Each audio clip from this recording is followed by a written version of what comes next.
বন্ধুরা, বং ব্লগার নিবেদিতা চ্যানেলে তোমাদের সবাইকে স্বাগত। সকাল সকাল স্নান করে আমার পুজো সারা হয়ে গেল। বাড়ির গাছের ফুল দিয়ে পুজোটা সেরে নিলাম। ব্রেকফাস্ট করলাম মশালা ধোসা, ইডলি, চাটনি। লাঞ্চে ছিল ভাতের সাথে, সাদা ভাতের সাথে মসুর ডাল, গন্ধরাজ লেবু, উচ্ছে আলু, বেগুন ভাজা, আর ছিল সমস্ত সবজি দিয়ে মাছের ঝোল। এই ছিল লাঞ্চ। বিকেলবেলা বেরিয়েছিলাম, গেলাম একটু মিয়ম মোড়ে।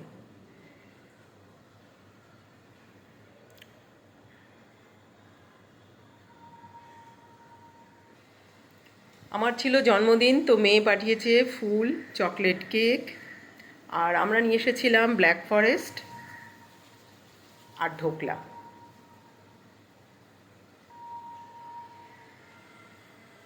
তারপরে করলাম কেক কাটিং।